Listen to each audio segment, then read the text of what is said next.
Listen, I may schedule streams for a certain time, but that doesn't mean it's going to be on that time. I stream when I can stream. What is up, guys? Chase Oliver 68 here, bringing you another live stream to the channel. And this is a interesting stream, a stream that I've never thought that I would ever do in my lifetime. And I have to do a stream on this. I did one on Heel Steven's channel, and I talked a lot there. But I had to do one on my channel talking about, because I know some people, they don't follow me everywhere where I go and do these shows. But Vince McMahon retiring from professional wrestling, pretty much retiring from the WWE, came out of nowhere, came out of left field. The stocks were closed. I was enjoying Sami Zayn's conversation with Stone Cold Steve Austin. They were breaking down the Johnny Knoxville match, and then all of a sudden I saw on Twitter, I had to rub my eyes. It's one of those situations where you're rubbing your eyes. You're like, wait, is this real? Vince McMahon saying, I'm retiring from professional wrestling. I'm done. Age of 77. It's time for me to relax. Then, now, forever, and together. Man, it was crazy. I could not believe when I saw that tweet. I could not believe when I saw that Vince McMahon is done with professional wrestling, man. Yagon Keen says, Sasha Banks, Naomi, Brock Lesnar all walked out. Insane year, Chase. Well, Brock Lesnar came back, Yagon. He came back. He worked the dirt sheets, Brock Lesnar did. What's up, Amir, man? Amir, if you want to come on the show to get quick thoughts on Vince, let me know. I'll send you the StreamYard link for sure. So that way you can give your thoughts on Vince and Kennedy McMahon, because you heard my thoughts and stuff. But yeah, no, when it comes down to it, man, it's crazy to think about this. I said this on Steven's show, but this is a monumental moment in wrestling. This is literally our generation's the papers say McMahon, but it's not Vince McMahon generation. When WWE bought WCW, this is our generation's that, because we thought Vince, would never, we thought he would die in the chair. We literally thought, this is it. Vince McMahon, no way this guy is going to survive. This guy is done. This guy is dead in the water, So that's why for me, I sat there and I said to myself, man, is this it? Is Vince McMahon going to survive? There must have been something that got leaked. There must be something he knows that we don't know about. That's why he had to step down. That's why he had to retire. So yeah, it's interesting. It's interesting dynamic of what's going on here in the world of professional wrestling. Now, Vince McMahon, the thing is, the guy's a pioneer. You can either love Vince or you can hate Vince. But the thing is, the guy's a pioneer. We got to acknowledge that. But if you're going to say, Chase, are you going to thank Vince McMahon? What should I thank this guy for? Almost ruining a company that I love? No, I ain't going to thank him for anything, man. Vince McMahon is a pioneer. Greatest promoter at his peak, like what's it called? The greatest promoter, like Yagon King said. And this is a good comment. They paid Brock an extra $1 million to come back. Yeah, exactly. They had to. They had to pay Brock maybe an extra $1 million, man. It was either pay Brock an extra $1 million or pay Goldberg millions. Goldberg talked about it. He had an interview or something. He said that he still got one more badass spirit in him, or one more match in him, and stuff like that. So we'll see about that with Goldberg. We'll see about that. But no, I'm sitting here and I'm still just kind of processing a lot of information. I broke down a lot of it on Heel Steven's channel about certain things about Vince and Kennedy McMahon. I did do that on Steven's channel already. So let me go ahead. Let me try to find Amir so I can send him to StreamYard if he wants to jump on. So that way he can give his thoughts. Because I want to hear thoughts. I want to hear a lot of people's opinions and stuff about Vince, to be honest. I want to hear where you were at, people's just information in general. And then I gotta keep promoting this stream because I want people to come in.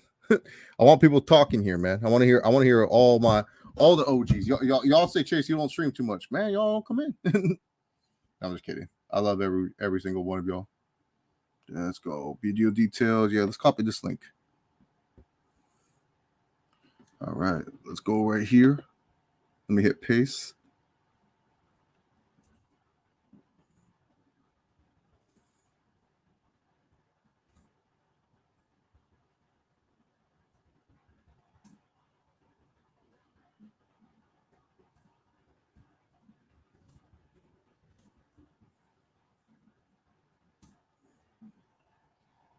Sharing the thing. Sorry for the dead air, folks. Sorry about that. You buy Sasha and Naomi coming back since Triple H or Stephanie are in charge? I'm not sure, man. Like maybe Naomi, but not Sasha. I think the Sasha ship is truly sailed. I think it's one of those things. Maybe she has a good relationship with Hunter, maybe she doesn't. But yeah, it's like one of those things that I don't know if I buy the whole relationship. I don't know if I buy like their Sasha's coming back. Naomi, I feel like will come back. I have a little theory that Triple H, he must have known something, man.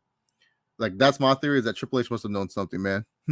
Tapping in a sec for sure, Amir. Thank you for coming on. If you want to come on, by the way, if you guys are interested, you guys have good microphones, and you guys want to come in and give your quick thoughts on Vince or give your thoughts on Vince McMahon as a whole, or ask any questions, I'm more than welcome to have anyone on the channel. I like to hear a bunch of different. I'm pretty because like y'all gonna know my opinion. Like here's my stance on this thing, man.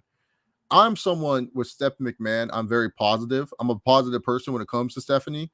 And the reason being is I believe people can change and improve. I feel like everyone can change and improve in life. And I think Stephanie McMahon is going to be an improvement from Vince McMahon. I think my only fear with Stephanie is that Stephanie is going to look at numbers and believe these numbers. That's it. Brock realized he wasn't going to get those big Vince checks and said, fuck this, I'm out. Well, Brock came back, CPZ. He came back to beat up on Theory. He came back. So Brock came back. And that was a crazy thing, man. This night was insane. Brock came back. It was like the craziest thing, man. He literally came back out of nowhere. He came back out of nowhere, just said, hey, I'll show up. I'll beat up on Austin Theory, man. This is like the thing too. The wrestling media, they're fighting over this. Like, oh well, we didn't report it. It's like, you know, sometimes y'all take L's too. You know, it's okay. Y'all don't need to defend if you reported it or not. Like, y'all took some L. We all take L's on the in life talking about professional wrestling. So to be honest, man, that's one of the things we take L's. Vince in the 80s was his peak, in 90s till like 2002 was when Vince had a lot of it left in the tank. In my opinion, he started falling off in 2003. I think with Vince too, is just more of a fact. I talked about it, that he started to hate what he promoted. Like he started to hate talking or promoting professional wrestling. Like he really wanted to make it where WWE was a sports entertainment company. So he got sick and tired of it. He was like, man, dude, wrestling. And he felt wrestling was becoming like the lowest form of entertainment. Like he felt wrestling was like an embarrassing form of entertainment. Like, oh, you still watch wrestling? You're promoting wrestling? Like it made it seem like wrestling was a bad thing. I feel like that was a thing as well. I just hope WWE doesn't turn into an AEW on steroids now that Vince is gone. No. WWE will always have the same formula in their matches. The thing with AEW's formula, the CPZ, is you don't know when matches are going to end. See, like that's the thing. AEW is just like, none of these guys set up their signatures or their finishers. A lot of these guys just do shit, and that's it and stuff. Now we got joining the show. We got Big Amir. How's your Friday night going? What's happening? You can hear me? Everybody can hear me? I can hear you just fine, my friend. Everyone can hear you just fine. Wonderful. What a day. What a day. Did not see this coming. The CM Punk pipe bomb has officially come true. That's true, man. I mean, where do you want to? All right, I guess I'll start with, I was at work when I saw it. How long did it take you to find out? Was it like, did you get a notification from Twitter? Because sometimes Twitter will send those push notifications if you're interested in something. Like, did you get a Twitter post notification? I had several DMs, several messages. Because I caught it a little late. I think I was maybe 30 minutes behind on the tweet. I just remember I was looking at it and I was like, just no fucking way. Like I had to go in and dig a little bit and kind of sneak away on the phone a little bit, go through some tweets, go through some publications, and was just kind of like, damn. Before we even get into the nitty gritty of it, it's just like karma and energy is real, people. Yeah. All the shit that this man has gotten away with, and he went down for tricking. Like, we talking about the steroid trial, the Owen Hart tragedy, the Benoit tragedy. He beat all that shit, and he lost because of this. Like, this is hilarious. I mean, I don't want to beat up Vince McMahon, But I mean, he's a billionaire, so I mean, He's like I fine. don't feel He's bad fine. for it. Like he'll be alright. You feel me? But Yeah. this is, this is funny to me. It is what it is. Hey, I tell people, man, whatever takes you have. Like, the only thing is, like, the only take that I'll say is, like, you can't say Vince didn't do anything for wrestling. If I hear anyone say, "Oh, Vince Nah, didn't do that's it," just that's the yeah, only thing I won't take is like that's disrespect for absurd. him as a Yeah. promoter. But other than that, whatever funny takes you have, Nah, I'm but Vince McMahon, the person, I have no sympathy for. But I can't lie and act like I'm not shocked. I'm shocked. I did not. I never saw this coming. I thought he would die the boss. Like legit. Like I believe still to this day. I believe that was his plan, was to die as the chairman. Got out the game a little early. Is what it is. He'll be fun. And I think WWE will be all right. Honestly, I Oh don't. no, well, that's what I've been trying to tell people. I feel WWE is going to be fine. Like, I'm giving them like a 3-year window to see what Stephanie and Nick Khan will do. I think Nick Khan is there to help boost up the portfolio of WWE, and Stephanie's there to actually run the promotion. No matter what happens, whether Nick Khan sells the company or not, Stephanie will be like Dana White. She will still be around. You would keep Stephanie McMahon because it makes sense. Why wouldn't you keep Stephanie McMahon? She's beloved by almost everyone. So Like wrestling fans hate her. I heard something. So Triple H got Laurinaitis' position now, Yes. right? Mm-hmm. So who is doing Triple H old position? Pritchard? No, Triple H's old position is probably not fulfilled yet. Oh, so it's just an empty slot. Empty slot, or he could still keep it. I mean, he could work multiple roles in that company. It's not absurd, you know, like he could have multiple titles. Okay. That's cool, man. I mean, this is interesting. This is a challenge for sure for the company, for Stephanie, for Triple H. It's like it's no Vince. Like, okay, let's see what y'all can do now. And the thing, I see a lot of people, man, and I love this type of shit. I love mixed reactions because it's so fun to have conversations about. Because so many people feel so different about this. Like some people think this is going to be the absolute worst shit of all time. There are others that are like, this is what we needed. This is what we've been waiting for however many years. So it's interesting. I don't see any immediate change. I think I told you that in the other chat. I don't see anything changing within like the next year or so, maybe even longer. I think it's going to be very formulaic. Like tonight, for example, they had the power. They had the power to do whatever the fuck they wanted, but that was a basic SmackDown. I think for the first like few weeks they're gonna have to just keep it basic. CPZ said Vince is gonna struggle adjusting to normal society. This man is living his own bubble for a good portion of life, and that's the thing. Like Vince has to go back to shit. His whole life, his whole adult life. Now here's the thing. Yagan King says Triple H is gonna hire Indie Darling since he revealed as a mark. You know what? Can I talk about that really quick? Yeah, go ahead. Triple H, I give him credit for this. They gave him NXT. Now, let's break this down real quick. I'm gonna try to be brief with this. Oh, go ahead. Triple H, they gave him NXT. Let's see what you could do. Triple H, I believe this is what Triple H did. Hey, I got NXT. Only a portion of our fans are gonna watch NXT on the network. Those portions of fans, that portion of fans being the most hardcore of fans. So he created a hardcore product to introduce to that fan base. Now that they're on a more major scale, obviously with Raw, SmackDown and shit, is he gonna do the same thing and give the mass audience the product they need in order for people to keep watching? I think Triple H just did what he had to do for that fan base. I don't think Triple H. I've never in my life like seen Triple H as like some indie dude who fuck with these small guys who do the flips and I think he catered to the fan base that he was handed. I truly believe that. Other than that, I think Triple H is like Vince in a lot of ways, where he liked the big guys who gonna draw and got personality. And you feel me? I never really bought Triple H as the indie guy. I was actually Triple H thoroughly surprised that.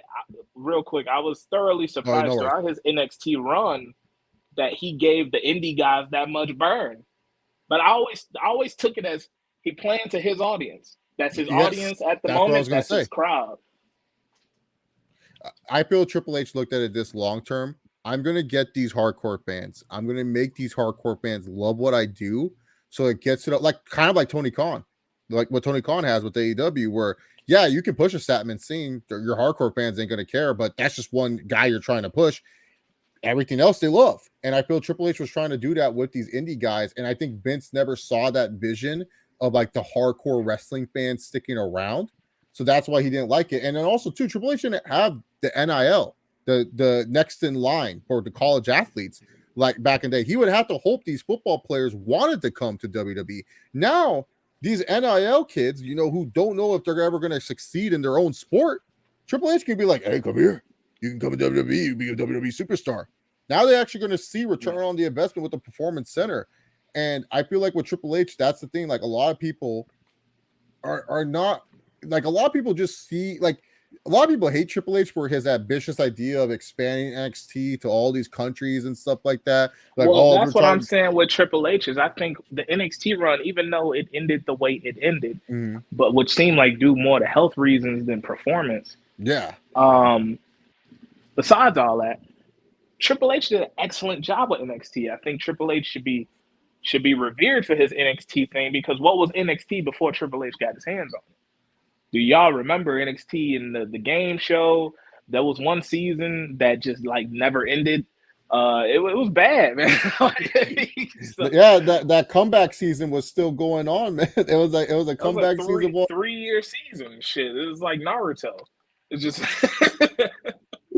yeah, no, it was a bunch of filler, and that's the thing. Like, I feel like a lot of people are just kind of like, it's like the thing is that I give them a little bit of a benefit of the doubt, because you got to understand, Triple H is trying to explain to like a 68-year-old, 69-year-old, 70-year-old Vince why they should push Ricochet. Can you imagine Vince? Like, he just hears the name Ricochet.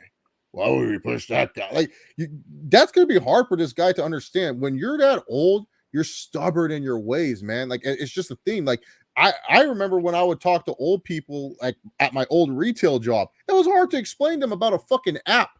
So can you imagine Triple H trying to tell Vince why this is a cool thing, like why we should push these guys? Like, it's not easy, and especially because wrestling has changed, where smaller guys are fine for the company as long as you know how to make them wrestle in a certain style. Like, as long as you tell them, like, hey, you don't need to do too much, just do a little bit where you're too much. Like look at Seth Rollins. Seth Rollins, we know this guy could go up. Seth Rollins went to AEW.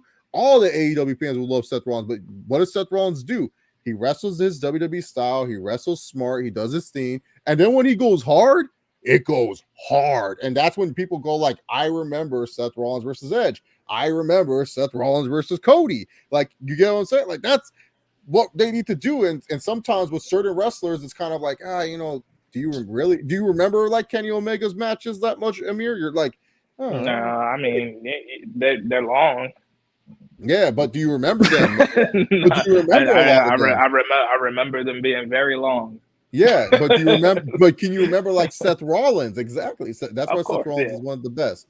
But yeah, that's the thing about this situation. It's like a crazy situation with Vince McMahon. Like, what is Vince's legacy as a whole? Do you feel like it's like super tarnished? Like, do you feel like it's just like people like, is it negative? Is it a negative legacy pretty much?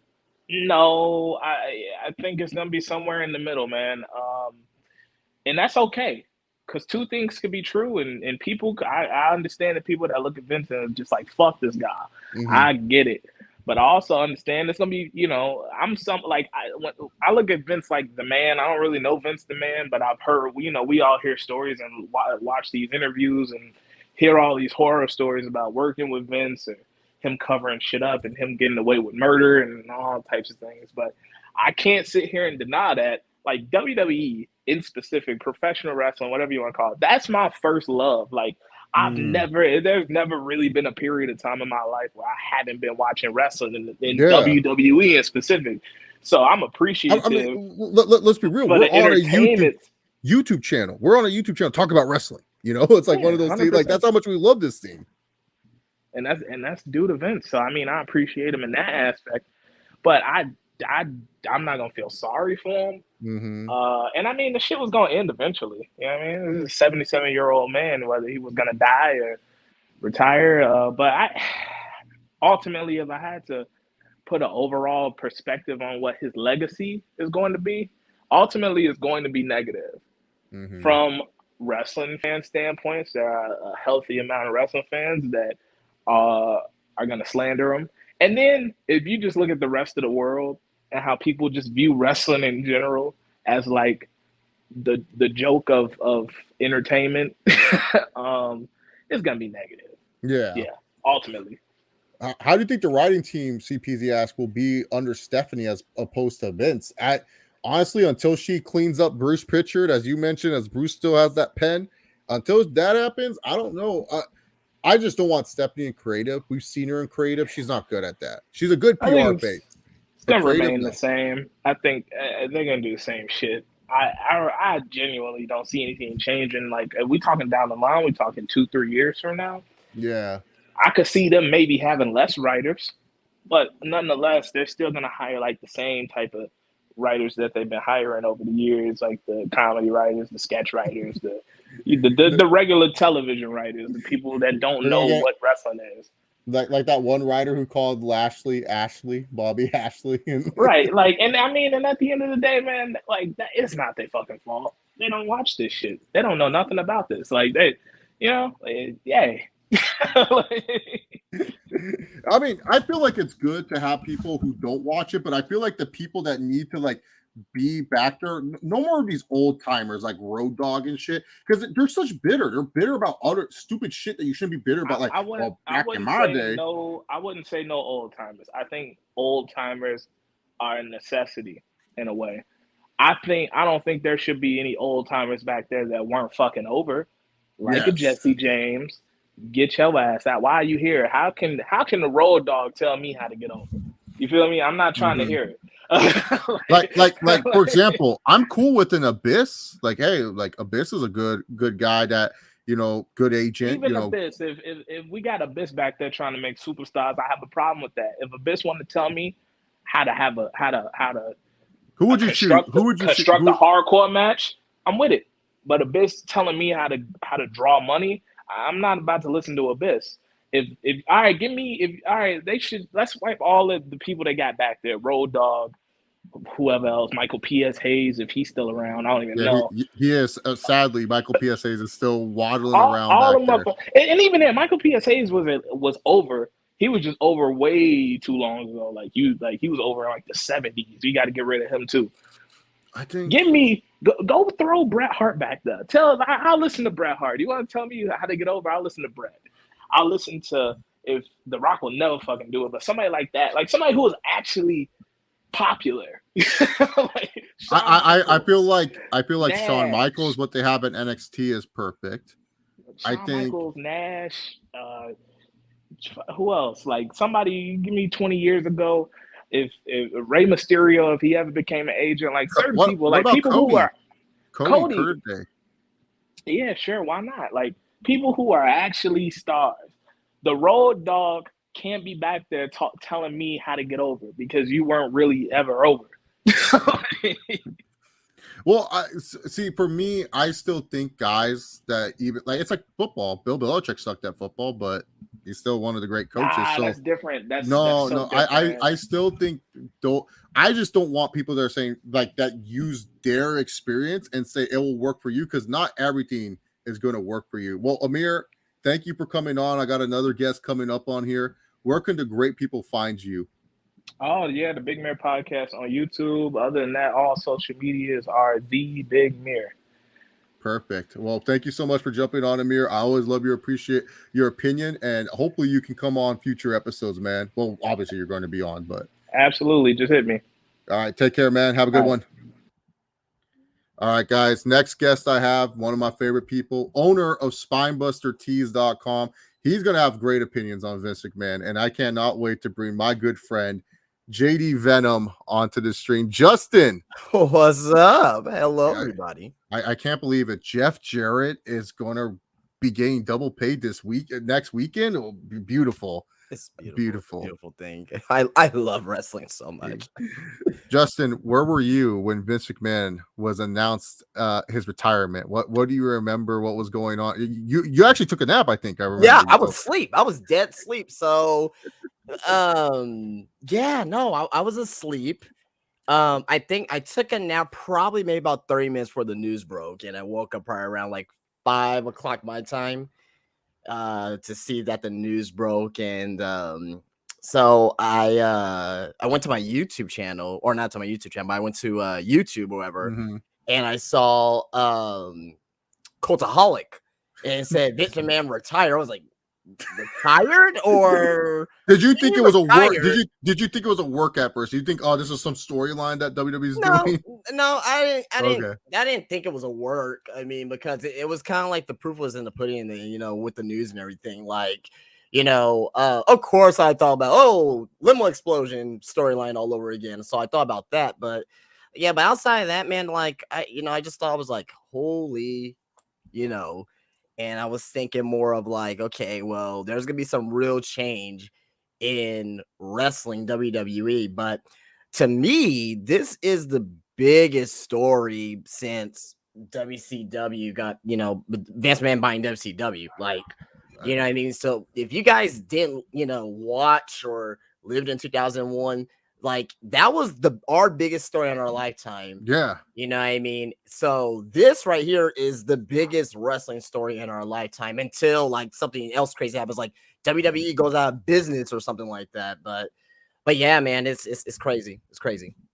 Judy Williams is feeling great tonight, and I like the promotion, Judy. Thank you so much. No, I'm with you, man, because like I you said that to me, and I was like, yeah, I agree. This is like, what can compare to this? Like CM Punk coming back, that doesn't compare to this. No, CM Punk walking out. There's nothing that will ever compare to this. Like we all thought Vince McMahon was just gonna die in the chair. Like one day we're gonna, like the story that Vince like shit his pants and he just died while writing SmackDown one day or something, or writing Raw, or who knows, writing a pay-per-view. And that's the thing. It's like, are you positive on Stephanie and Nick Khan? Are you positive on them? Like, I'm positive on Stephanie. I think Stephanie will do great. I think that she just needs to get rid of some of the Vince stench. I feel Hunter will do great, because I feel Triple H never got a fair shake with NXT. I think Vince didn't understand. Like, I had Amir on, and he talked about Triple H catering to the audience, which I agree with. But I also felt like Vince just didn't understand, because like I said, try to tell Vince like who the fuck Ricochet is. Like, he's gonna be like, a Ricochet? What's a Ricochet? Yeah, I mean, to answer your question about Vince and or say not Vince, but Stephanie and Nick Khan, I trust in Stephanie, right? You know what I mean? Apparently, like just today too, like we just now all of a sudden forgot that Triple H is now head of talent relations again, right? Like that trumps in comparison to what happened with Vince. So slowly but surely, it's not gonna happen overnight. So anybody that's thinking like, yeah, Vince is gone and change is happening, give it some time. Give it a year. I'm thinking about give it a year. We'll see where everything ends up at. But I trust Stephanie. I don't trust NKKK. I don't. So I don't trust him at all. So I really think that he had something to do with the news game now about Justin, if you look at some of the writers for Wall Street Journal, who was their former agent? Oh, Nick Khan. yeah. So there's speculation there. I mean, are we ever gonna know? Who knows, right? I don't know if we're ever gonna know that, but I mean, to me, this is a step in the right direction. Next is to get rid of Bruce Pritchard, right? I think Bruce Pritchard, and just like get rid of like all, to your point, all of Vince McMahon's guys, Dunn, right? Kevin Dunn, 100%. Yeah, Kevin Dunn seems like he's going away, right?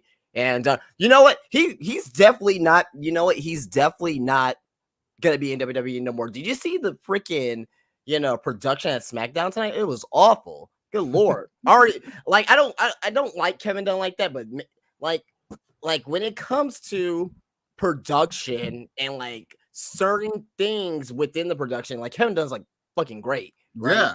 I just don't like how his camera work.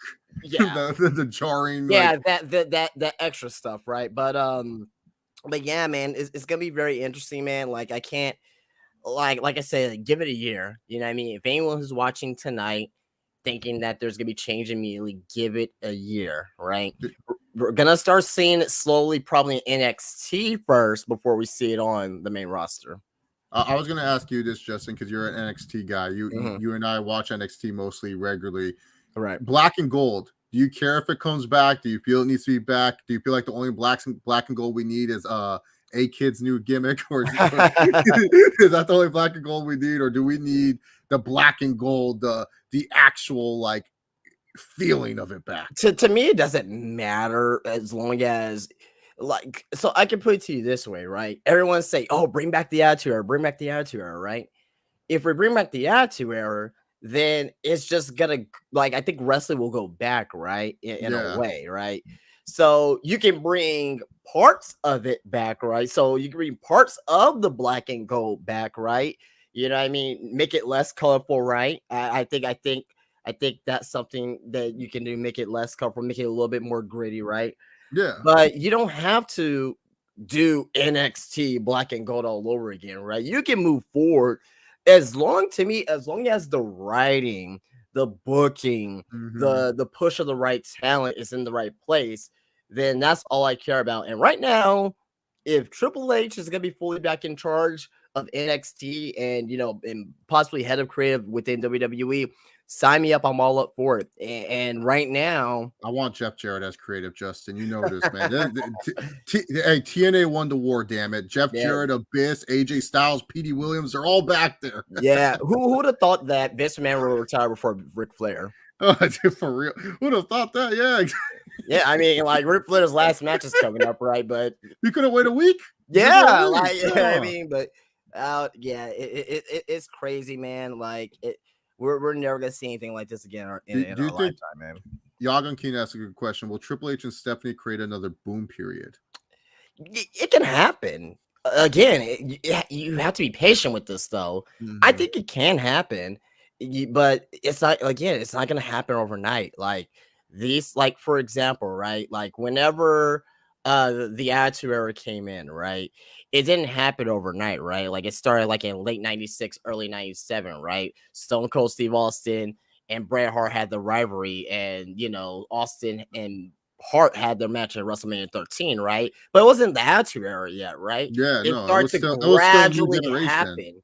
Yeah, it started to gradually happen. So let these things play out. And can it have another boom period? Absolutely. I believe in pro wrestling can have another boom period because there's guys at 2.0 I love. Like I feel like Grayson Waller everyone shits on him, but I feel like he cuts one funny promo with his accent and then he might get over. And then Chase absolutely. I feel Chase U has chances to get over. I feel Pretty Deadly can get that's my thing with 2.0. I keep trying to tell people who keep saying it got good. I know it's the quality. I understand the match quality is not going to be great. Yeah, but the thing is, the talent, there's more people on 2.0. I can say Braun Breaker, he will succeed in the main roster.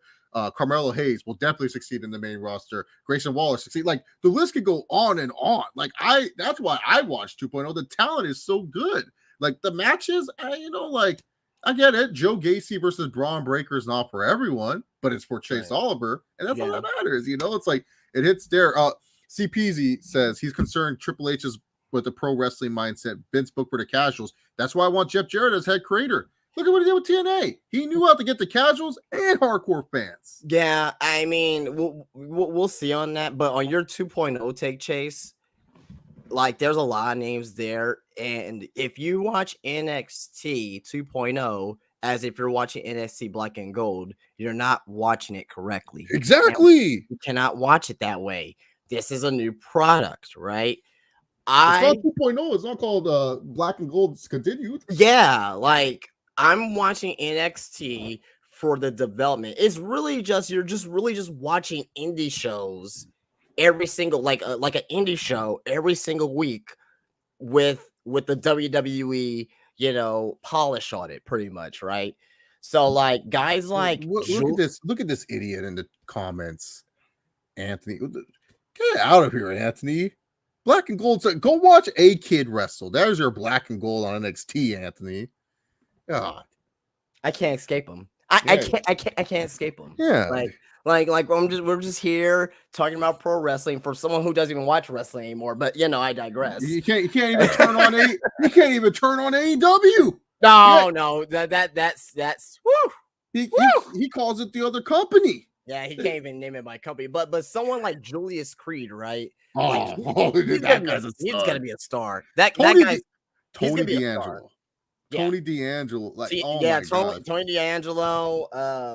Who else? Like Grayson Waller as well, right? I see such I know Braun Breaker, Carmelo Hayes. They're the ones that are pushed and stuff. But Julius Creed is like the one where I'm like, this guy right here. Did you see his promo on 2.0? Yeah. Oh my god, that was such a good promo. Yeah, Brutus Creed is good too. I just feel bad because Julius Creed, he completely people are gonna call Brutus. I think Brutus Creed will be fine, but Julius Creed, I don't know how they mess him up at all. He's gonna be something down the road for sure. Tony D is that guy. I like Tony D a lot, man. I mean, he really is. What is this idiot saying? Tony D and Grayson Waller are the. This actually brings up a point because Anthony loves Johnny Gargano. Justin, I have a theory. I feel like Triple H knew about this. I feel Nick Khan was like, "Hey, Hunter, maybe take a break for a little bit. I know you're sick. Take a break. I got some news." And because it's kind of weird. Johnny Gargano hasn't signed anywhere. Yeah, Killer Cross is kind of just floating around. He's not really committing to anywhere. I mean, he was offered an AEW deal, and he was like, not like a long-term deal, but to show up type deal, and he didn't take it. Yeah. And so I'm wondering, I'm like, Io Shirai, was vocal about these rumors. I'm wondering, do you feel Triple H knew something? And you think Triple H has been on the phone being like, "Hey guys, trust me, I'll be back soon. You guys just hang on." Yeah. I mean, Ciampa was like big on, I ain't going to the main roster because my neck. Now all of a sudden he's super gluing his neck and teaming with the Miz. this guy is all back on the main roster. I'm just saying, I feel Triple H knew something, man, and that's why a guy like Gargano, a guy like Killer Cross, guys that Triple H loved, didn't sign anywhere. Didn't sign to another company because. That's my theory on this. I don't know. Do you have any weird theories about this situation? Yeah, no, I'm with you on that. As we know, the more that you watch professional wrestling, the more that you know about it, and the more that you start having these theories that are not out of complex. So I really think that could have been the case. I'm more than sure that they probably knew about Vince leaving. They said about a week ago that Vince told the small circle that he's going to be retiring, but I'm pretty sure that Steph, Nick Khan, they probably knew for a few weeks. I'll probably say at the beginning of the month that they probably knew that, okay, this is going to go away. Okay, what's our plan, right? Okay, so that was the thing there. But this has potential bringing back Johnny Gargano, right? I poke fun at Johnny. I like Johnny Gargano, but I poke fun at Anthony sometimes with that. But yeah, no, we can see Johnny Gargano come back. Killer Cross, maybe we'll see. I'm not too sure, but you know what? I don't think a lot of people are talking about this.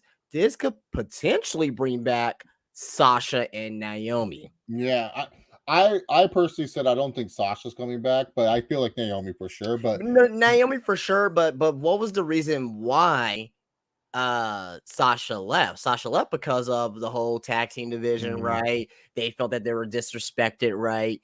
And who does Sasha in leadership trust the most? She really trusts Triple H, right? Yes. Made her start NXT. And Stephanie McMahon, because they always had a good relationship with each other because Stephanie McMahon created women.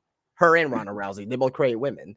So what I mean. So at the end of the day, I can see it's a long shot. I'm not saying it's a for sure thing, but in a long shot, I can see Sasha coming back as well. I feel like the reason why Sasha said, "Oh, I'm not taking booking dates to January 1st," I think she's hoping that there's some come just to playing terms. it out. Yeah, playing it out because anything can happen. It's pro wrestling, bro. Anything can happen. CPZ says Vince gonna go with Dwayne and start start up the XFL project. Oh, San Antonio might get a XFL team, Chase. Oh, wow. Oh, God, thank God. Yes. Woo. Jackhammer City says, thank you, Vince, because no matter how you feel about him, Vince is still one of the reasons as a wrestling wrestling as a whole is bigger than it is today. Agreed. I ain't gonna thank Vince because he almost killed WWE himself, but he is a pioneer. I'll never take that away from him. Yeah, 100%. Let's see. Kuda is writing some slander in here, right? I might have to report this. # free Anthony till it's backwards. He did nothing. What do you mean free Anthony from what? He's not blocked.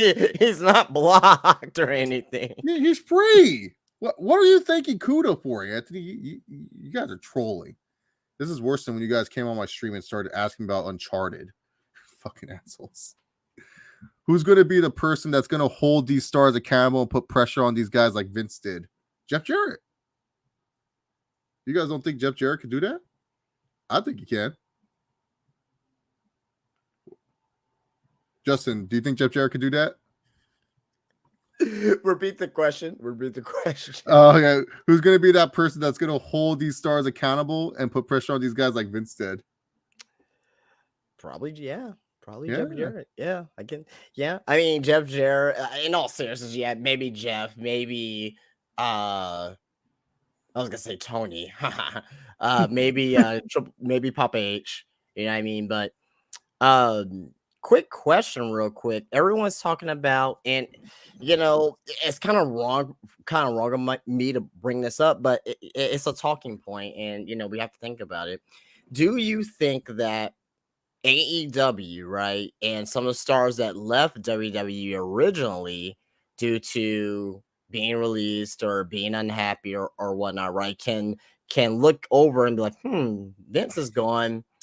I think I may going back. You know what I mean? If they start to see that Triple H is in charge of creative and they're seeing that is going back towards like an NXT type of booking type of style, right? Can we see like the Aleister Blacks and the Miros and the 100 like that come back to WWE? I think the ship has sailed. I think Jericho's upset. That's his boy and stuff like that. And I don't know how he feels about Stephanie. So I think Jericho's ship has sailed. I think this is big for Jon Moxley though, because Jon Moxley was sick and tired of Vince's writing, and he actually was complimentary of Triple H. So I feel like Jon Moxley, this is a win for him. MJF, Ricky Starks, for guys that have never been there. I mean, Ricky Starks, Daniel Garcia, and Wheeler Yuta, all three were told by Triple H, "Welcome to the team." And then they changed the whole NXT landscape. So those three right there, I feel like they look at this as a win, and definitely because I feel like if Triple H is going to bring in the indie talent, he's not going to put them on NXT unless they're really young. I think he's going to just say, "Fuck it, go on the main roster." Like, what do you guys have to prove? Like, I know you guys can wrestle, and we're going to go out there and do the wrestling type of thing. So, yeah, okay. So Jericho does like Stephanie. I thought he wouldn't fuck with Stephanie because he don't fuck with Triple H. So thank you for that, Amir. I didn't know. Jackhammer City, I became a Randy Orton fan when OTR Central made me into one, so I was kind of forced into that gimmick. But yeah, no, I like Randy Orton now. He's a good wrestler. But yeah, I think this is huge for a lot of wrestlers because Vince is probably one of the main reasons why they don't want, like, booking and creative wise. Yeah, and they all talk. Like, that's the thing. Like Big Show talks to like all these people. You know what I'm saying? It's like, oh yeah, Big Show will be back. I mean, instead of just sitting at home not doing anything, he needs that Hall of Fame induction. Yeah, and he's back to give out the WMD to anyone who disrespects him. I'm down for that. Yeah, 100%. So, all right. So, a question here. I just thought, oh my god, dude, who's this? Oh, hello, Chase. Hello, Justin. Oh God, what are you doing here? What are your thoughts on Vincent Kennedy McMahon? Well, you know, I think I have to accept the unfamiliarity of no more Vince. And I'm very happy knowing that Hunter is going to be in charge of so much in the WWE. I heard Justin talking about some people who could come back. Honestly, Karrion Kross, not the best guy from NXT, but I'd be okay bringing him back. Johnny Gargano, like, is this what the ultimate plan was? Is Adam Cole laughing on the other side, being a joke in the other company? And Johnny Gargano and Tommaso Ciampa are going to be main eventing a WrestleMania near you? What can I say, Chase? Anthony's popping champagne this weekend, man. I tell you, I got the Busch Light ready to go. Oh fuck me, man! Oh god. I don't know if you can. It's on the ground, but Busch Light's in there. Trust me. Yeah. Okay. All right. That's good. That's good, Anthony. I'm glad you're happy that Triple Papa H, baby. Yeah, Papa H. Yeah. So yeah, we went sideways with this one. So yeah, quick thought I had was that who do you think is leaving, like, from Vince McMahon's like inner circle, right? So like obviously we got guys like Kevin Dunn, right? I'm thinking Bruce Pritchard. Michael Hayes gotta fucking go, right? You know, I love the Freebird, but goddamn, you've been there since I've been fucking watching wrestling. So who y'all think can possibly leave? I think Brock Lesnar leaves. I think that's a guy that definitely leaves the company. Answering Joggin Keen's question, I don't think Brock would resign. I think it'll be hard. I think WWE is really going to put more of their money efforts into the NIL. Michael P.S. Hayes is for sure gone. Bruce Pritchard gone. I don't know who else is like around there that's like someone that Kevin Dunn, obviously. Is Gerald Briscoe still working for the fucking? Is he still there? He probably on the payroll, but he ain't working. Yeah. Okay. he on the payroll. Who else is like someone so random? You know, we should have known Vince was going to retire when Jeff Jarrett became like a higher up in the company. how in the hell is Jeff Jarrett like in the same week on SmackDown and just like being the hell out of Flair, like in the same week? It's amazing. And didn't you say, Justin? Didn't tonight they were talking about ROH on the on SmackDown? Not Kofi, but Xavier Woods, like he just brought up, like talking about the Viking Raiders, like former ROH and IWGP World Heavyweight Tag Team Champions. I was like, whoa, okay, like so that tells me right there, Kevin Dunn's not there, and there's no one in his ear to say like, don't say that. So like. I think also too, this is like I talked about. I think Nick Khan's going to prep for a sale. I've been telling people, look at Endeavor, Anthony. You might want to look at Endeavor on the stocks because Endeavor Group owns UFC. I kind of find it weird. Everyone's like, oh no, Vince was just going to he hasn't been to a UFC fight in fucking years, and he brought the whole family to a UFC fight. Like I know Triple H likes MMA, like. I'm just saying, I wouldn't be surprised if Endeavor might put money into the WWE and buy it. And it would make sense with Nick Khan.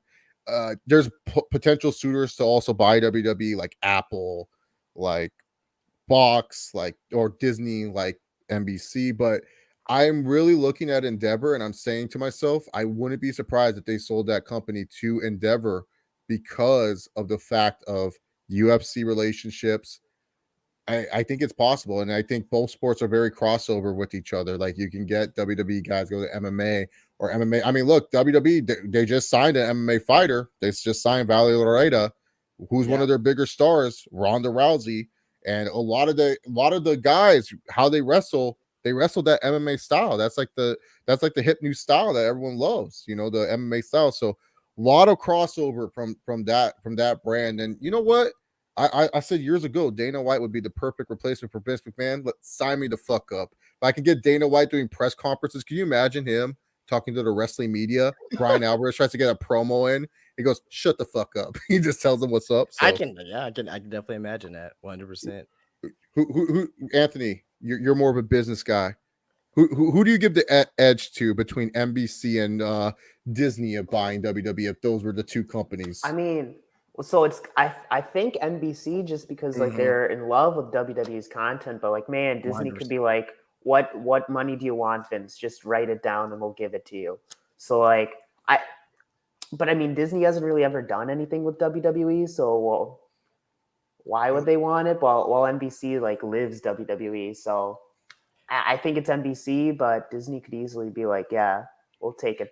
I just think because WWE has such a library, it's just such how do you say no to all that content and stuff like that? Like that's why they had their own network and it was successful. Like it's crazy. WWE like very vision like very like forward moving company, because the network, that was a risk. That was a risk saying we're going to go on the network, and now everyone's doing streaming. WWE was ahead of the curve. Yeah, they were for once they were a pioneer in something like that. For such a while they were like no to social media, no to internet stuff, but they were ahead of the ball on that one though. But yeah, I mean, they were putting people's ads on their entrances to the ring before anybody was like throwing their Twitter on shows. Yeah, 100%. Weston, I don't see no youth movement, because here's the thing: a lot of those young guys in NXT, they're still young, and then also too, it's more of it's like an NFL team like Anthony's Vikings, like that can't rebuild because they have already pieces. You can't rebuild. Why would you rebuild? Oh, you're supposed to be so hurt for a second, man. Yeah, well, I mean, they already got Kirk. It's not like they're looking for a quarterback. Yeah, it's just you guys are just retooling what you have, and that's what WWE is going to do, is retool like all our teams are like that, except for my Chargers. My Chargers are like in contention, but Justin's team and your team, you guys are in retool phase. Like, you guys can't just full out rebuild. You got to retool what you have. Yeah. Well, that's the thing. Like, obviously it's going to be different now that Vince isn't running like creative, but SummerSlam's only a week away, so I don't think it's going to be like, okay, SummerSlam's over, now we're starting a new week. They'll probably like maybe to Mania, they'll kind of keep like the general idea Vince had, and then kind of see what Tony Khan's already doing, or not Tony, Nick Khan's already doing stuff to begin with. But I don't know. I think I want to say till SummerSlam, it's probably about what it would be if Vince was still around. It's kind of after SummerSlam. It's like, is Austin Theory the next guy? Like, maybe not now. Yeah. I'll say this. There's some just know, pay attention to Mark Raimondi for the next few months, because if he starts talking about WWE sales, WWE selling the company. I would pay attention to Mark Raimondi, and I'll pay attention to some other guys that the Athletic have a lot of guys that kind of know when this business is going down. So I would definitely pay attention, because it would be what's it called? It'll be a good time. Yeah, Dana White would be perfect. I think Dana is what WWE needs. Just a no fucks given type of guy that's not afraid to piss off any. I mean, who does WWE have to impress nowadays? I mean, they already got all the sponsorships. Mattel's not going to be like, all right, WWE, we're not going to make toys for you anymore. Like, yeah, WWE, they got a lot of great sponsorships and deals or whatnot. Like, so recently, actually, I got a guy right here. I've been getting into card collecting. So I've been buying. Oh, yeah. Yeah, so I've been getting the card collect, and also like more for my business too as well. But yeah, no, they're not gonna lose any deals or anything like that. But going back to an earlier point, you guys are talking about who will buy WWE. If WWE is going TV 14, let's say that actually does go through, right now we haven't seen it yet, right? 100% NBC is gonna keep WWE, because Disney's not gonna touch that TV 14 product. So that's just my personal opinion on that. But a lot of people are like, what would happen to SmackDown because it's on Fox? NBC could buy out the Fox contract if they wanted to, because they could just buy out the Fox contract. SmackDown will stay on Fox. SmackDown has to stay on Fox until 2024. Buy out the Fox contract. NBC will get SmackDown, and they'll get the same ratings. But go on, Jesse. No. That was the point I was going to make. But also as well with that, what they can also do is they can keep that contract with Fox through 2024, and they can get a little bit piece of that contract. Yeah, as far as royalties and payments and things of that nature, ad revenue, whatever it is. So I can see that happening too.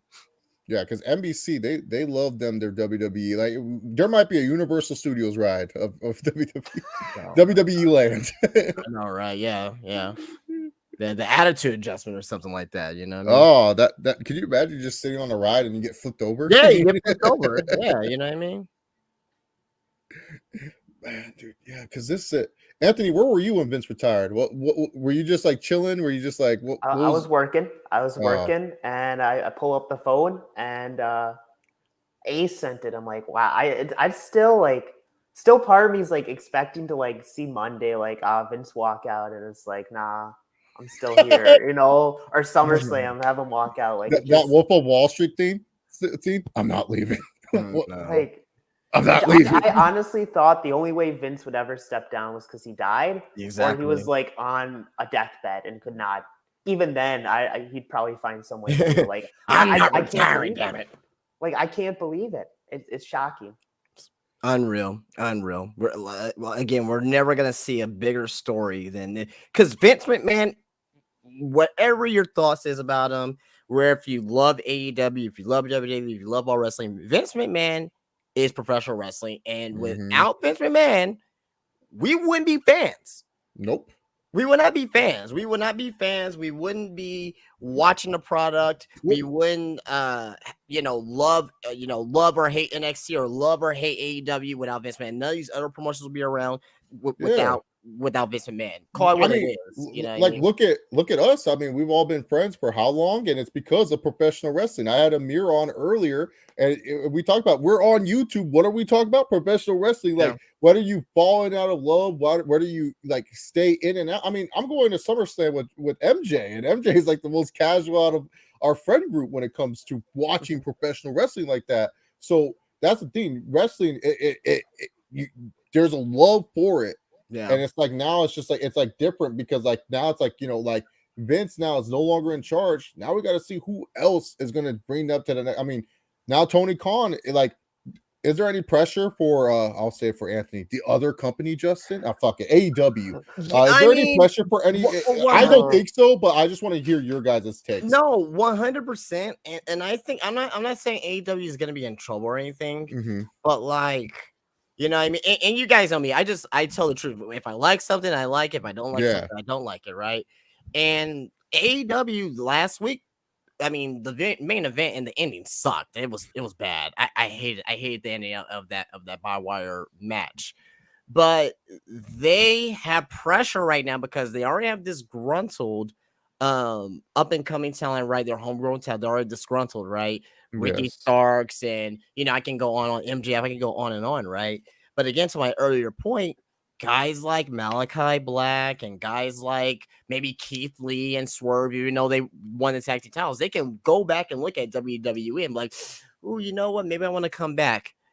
You know one person I think will come back over the next year? Keith Lee? Andrade. I can see Andrade. I can see Andrade coming straight back to WWE.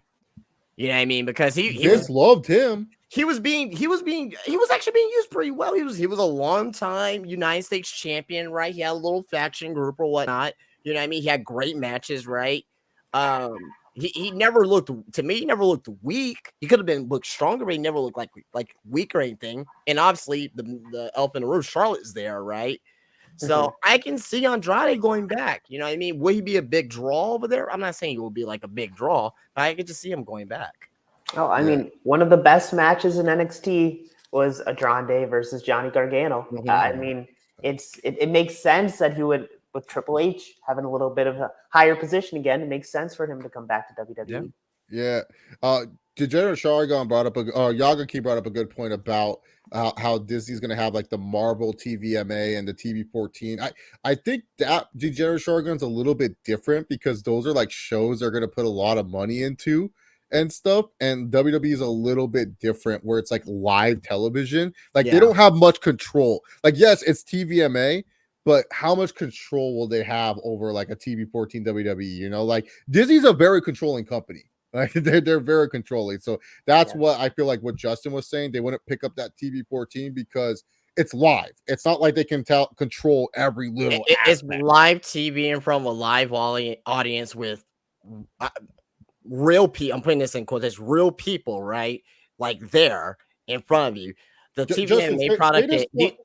Say this point you always say, because this is a point that I feel like many people say, like you can't meet Bruce Willis's character from Die Hard because he's just Bruce Willis. Say that point because that's a great point you always bring up. So you cannot meet like what's the popular TV show right now, right?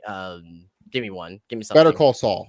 Okay, all right. So you can't meet the guy. I don't watch, but I know what it is. You can't meet the guy that played Better Call Saul, or his name Saul. What's his name? Saul what? Saul Goodman. Okay, Saul, right? Saul Goodman, whatever his last name is, right?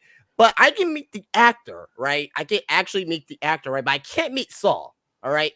I can meet John Cena, right? And I can meet Randy Orton. I can meet Brock Lesnar, right?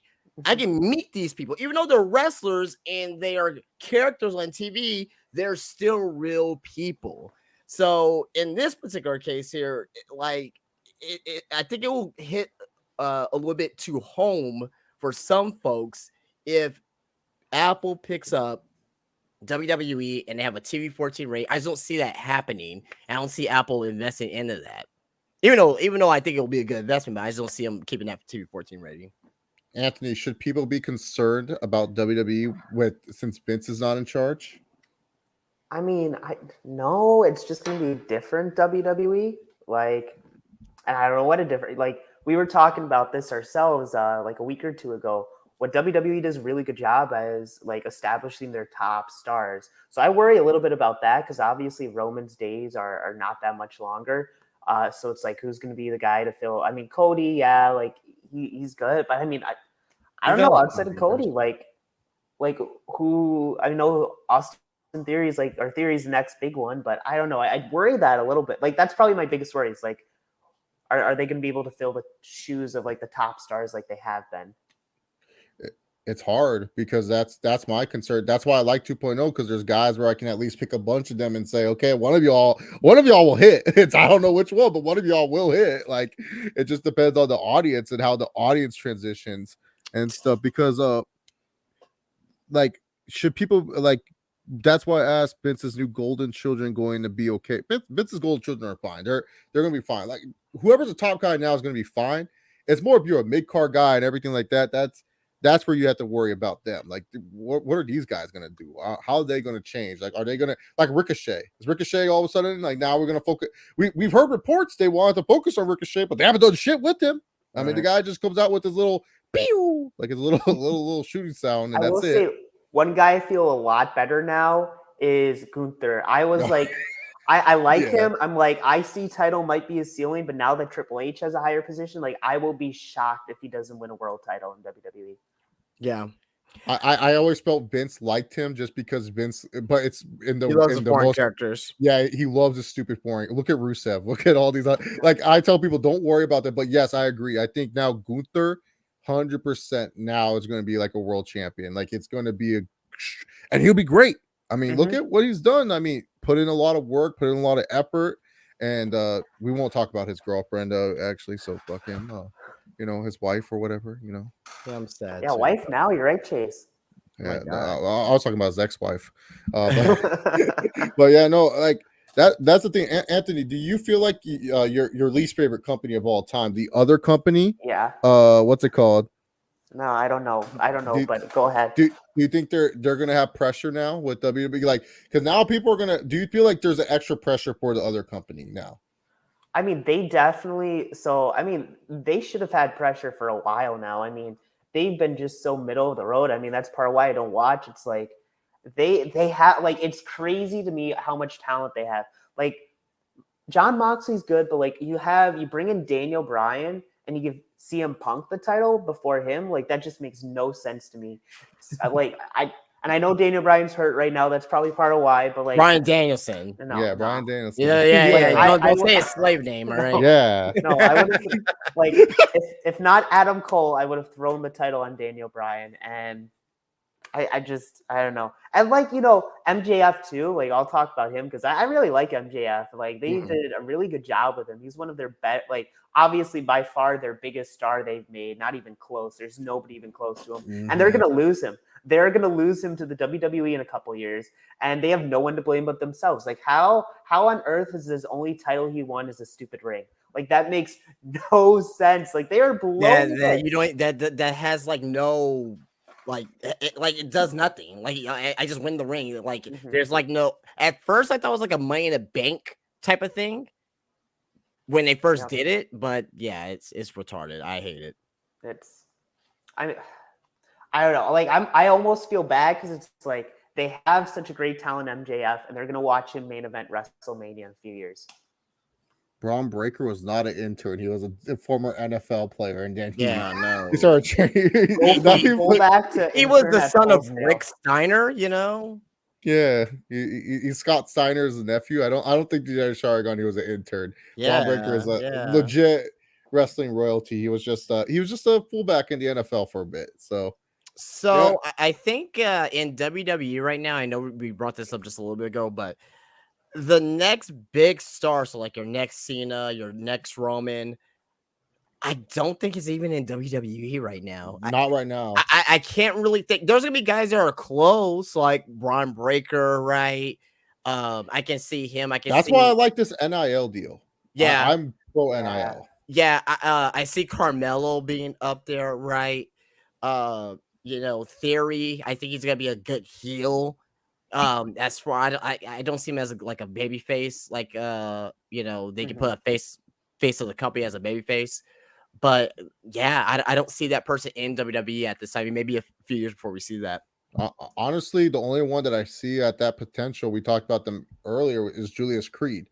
I feel like if he gets a good run going, he just has like a complete look to him. But like, yeah, no, Braun Breaker, still needs to work on the mic a little bit. Sounds like his uncle, but not in the funny way. Carmelo Hayes, unfortunately, he wasn't gifted with the height, so that will hinder him a little bit. Tony D, how much longer could he actually be an Italian mobster? He'd be as long as he needs to be. Yeah, Grayson Waller, how funny will the accent get before people get annoyed with him? That's the thing. But there's potential. Gable Steveson is being crowned, but he has his issues, and we don't know when he's coming to WWE. I mean, he was supposed to come already, and he's like, oh, I want to comment on Gable Steveson. So when Kurt Angle won the Olympics in 1996, everyone knows that, right? Yeah, everyone knows that he won the Olympics. He didn't debut in WWE until 99, right? So I don't see Braun Breaker. I was not Braun Breaker, but I don't see Gable Steveson actually start to be on TV probably not until next year or the year after, because of the fact that he's going to be doing training. Because if he's going to be coming in right to the main roster, not even through NXT, right? His brother's on NXT. He's going to have to come in and look legit, polished, clean. He's going to do a lot of matches, private matches or whatnot with various different wrestlers I can see. So when he comes in, he's gonna be polished and like ready to go. So I don't see him coming in until at least a couple more years, but we'll see. Depending. Is he eligible for the WWE? Because SmackDown now draft Gable Steveson. Because remember, Raw drafted him. So can SmackDown say we want Gable Steveson? You know what? It's gonna be one of those deals where he just shows up on a random show, right? And but on WWE they're like, oh yeah, they're gonna pretend like we forgot, right? He can just show up on SmackDown and like, oh, I thought he was, and everyone's gonna be in an uproar about it. So I don't know. We'll have to wait and see with that. Oh man, let me see what Degenerate are going to say. But Chase, since Vince is gone and so's height, so isn't it to be a disadvantage? For some people, they'll say like with Carmelo Hayes, like he can smile and stuff like that, And it's not, and also too, it's not like Carmelo's like super built yet. Like he's not like jacked. Like he hasn't gone on the Montez Ford diet where he just eats a bunch of peanut butter sandwiches. And but Montez is still tall though. He's like 6'4". No one gives Montez credit on how tall he is. Like everyone talks about his frame, right? Maybe about a year ago, his frame, but now he's jacked and tall, man. He's like as tall as Randy Orton. Yeah, oh yeah, that's true. Montez is a tall person. He hasn't filled up yet. Once Carmelo Hayes becomes bulky, like Apollo Crews, like get into Apollo Crews shape. Lordy. Yeah, dude. That's what you gotta get rid of. Get rid of the drug tests. All these motherfuckers on steroids. That's all I want. Good lie, man. We're gonna go back to the 90s, baby. Give it to me. Oh, fuck yeah, man, dude. Can you imagine like if Von Wagner could take steroids, he actually look good? This is Von Wagner. Von Khali. Yeah, Von Khali. He's Khali. He's the man who beat Kyle O'Reilly to end his NXT career. Like Von Wagner, like hey man. And he's not even being pushed, which is the worst part. It's I like Von Wagner. I like Von Wagner because he sucks at promos. And I know that's a weird thing to say, but is what it is. Roman can't act. He won't survive in Hollywood. I mean, we haven't seen him in any role. I mean, Cena was terrible, and look at him. He improved. Okay, I'm going to be honest. Dwayne still can't act. and this motherfucker is like the richest actor in the world. So it doesn't matter if you can act in Hollywood. Yeah, for summer blockbusters, that it doesn't matter if you can act or not. Like, I mean, Ben Diesel is one of the worst actors ever. Like, stuff, he's the most monotone actor. He plays Dom. He plays Riddick. Same guy. So with Roman, obviously on his way to Hollywood, and now we got new management. Do you think he's losing one or both of the titles sooner now? Has to. I'd rather for it to be at Mania. Mm-hmm. I mean, if you're gonna go this far, just have him lose at Mania. Make it a big deal. I feel Clash of the Castles is a big deal. So I feel like he could lose one of the belts there. If they just do it as one title, but if both titles are online, ooh, I don't know, man. Like I will actually disagree with that if both titles are online. Now, if they just say, WWE title or Universal title, okay, you got me. I'll say this: if Roman loses the Universal title, that means NBC's for sure buying WWE, because then NBC gets Roman on Raw. But if Roman just loses the WWE title, the sales pitch is kind of waiting. We're still waiting for offers and stuff, because you're gonna put Roman on whatever you feel like is the. I feel SmackDown's still going to be the main show, but it's like losing to Drew. I don't know, man. Like, Roman cut that clean promo. You're always my number 2. I don't want him losing to number 2. Like, that's kind of I like Drew. I think Drew's great, but it's one of those things. I think I'm still hoping, and I still think it's gonna be Roman versus Rock at Mania. And if that's the case, Anthony, you know who Rock's best friend is? Nick Khan. Yes, sir. So, this was solidifying. Like, look, Rock and Nick Khan. Nick is going to be like, hey, Dwayne, really need your help right now. Want to come in a bit? And keep in mind, The Rock's movie schedule is completely free. He's not doing anything. So I think for sure he's back. Assuming that's what we're getting at Mania. I don't want a title in that, so I'm okay with him losing it before Mania. Because what's gonna happen is, like, he's gonna beat The Rock, so it's like he wouldn't lose it at Mania. Then he would lose it on like a random Raw, because like he's done after Mania. So like I think Drew's a solid one. I'd be okay if they give Cody a moment at Royal Rumble, even though I'd rather see him just win the Rumble. But either way, I don't want, assuming it's Rock and Roman, I don't want to see a title in that match. I think you could say, look, Randy Orton's coming back, and I always tell people, never count out the Viper to squeak out a random title win. And I wouldn't be surprised if Randy Orton is the guy that beats Roman at Rumble or wins the Rumble. And I feel like it's Roman, and I think it's Randy versus Cody at WrestleMania. I know a lot of people are doing Cody versus Seth, but really, to be honest, that's more of a SummerSlam, like, return type of match and stuff. But like Randy Orton, I won't count out. And Randy Orton was white hot before he got a back injury, and now he's not there. This should have been Randy Orton versus Roman Reigns this SummerSlam. So that's why I feel like Randy Orton would be a safer bet than Cody to win. And I feel like there's still a good enough story where it's like, hey, we have 2 big matches. You have Cody Rhodes, who's white hot. You have Randy Orton, who's going to be hot regardless. Night 1, night 2, Roman versus Rock. And you have 2 great main events. Not even counting your women's matches yet with Ronda versus Becky, and whatever you got playing for Bianca Belair, most likely Charlotte Flair. So it's like that's the one thing that you got to look at. I feel like that they're setting up WrestleMania 38 much better, or 39. Sorry, I got 39. Vince hates numbering the WrestleMania, so I forgot what number we're on now. I just called them by their location. I feel WrestleMania Hollywood is going to be one of their more well-planned, put together shows. Not to mention they'll have Logan Paul locked up, they'll have Bad Bunny, they'll have Pat McAfee. So they already know what they're going to do. Maybe Johnny Knoxville returns for a second coming. Who knows? Yeah, I think WWE in this instance here, if they have a lot of options with what they're going to do with the titles, right? So if Roman's going in as champion at WrestleMania, in my opinion, I would like it for it to be Cody, because that will actually be the biggest match we can have. The promo work will be legendary between those two, right?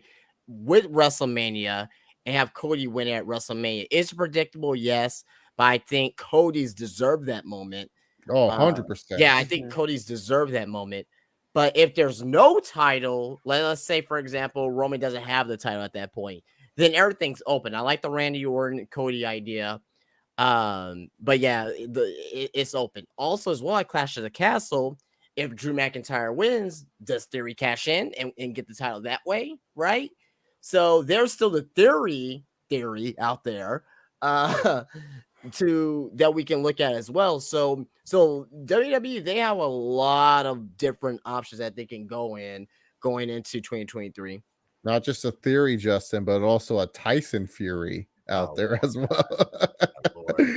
Yeah, because like that's what I'm afraid of is Tyson Fury getting involved in Drew McIntyre, and that's why McIntyre the big Dozo wants to take on the Glasgow Warrior. Oh my god, the first ever War Heavyweight Boxing Champion and WWE Champion.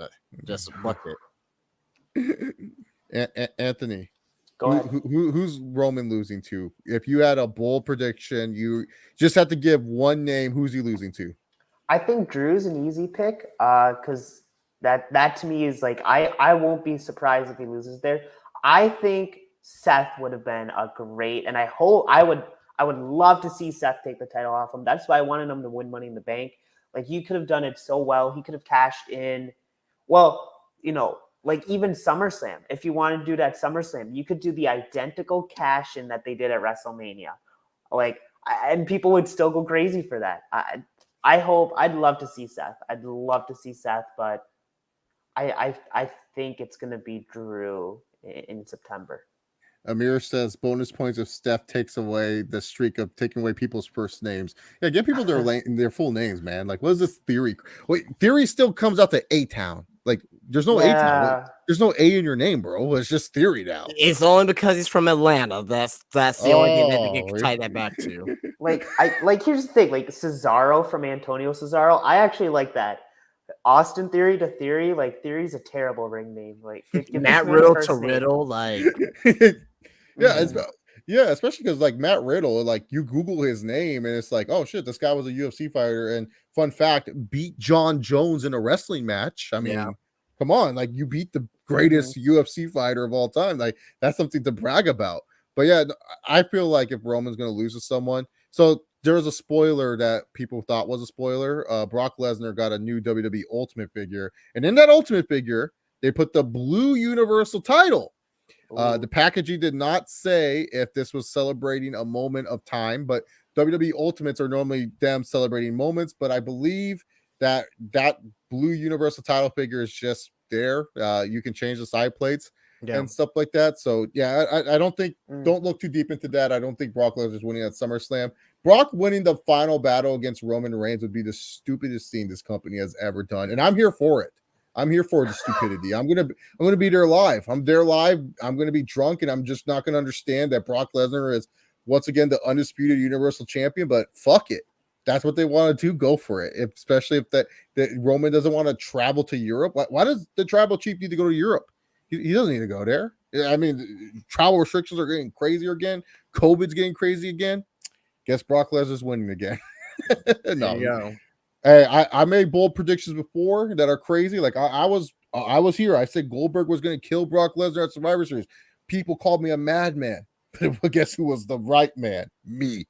I celebrated that victory. That was my best victory. I did a legit victory lap at my job. I said, fuck, I'm going to go run around and be excited about that. But yeah, no, it's like no one here on the roster is ready to beat Roman, but I feel like he needs to lose soon because I feel like the best part of the story is that Roman starts losing his head of the table and he starts being a dictator. And then cousin Dwayne has to come and be like trying to tell him like how to be a real head of the table. That should be what the battle is about. Who's the real head of the table? Even though Dwayne's not key blood. Thing I think is that once the Usos loses their tag team titles, that's when the fall is going to begin. I was going to say, so we gotta look out for that. Do you think it's coming up? Is it going to happen at SummerSlam?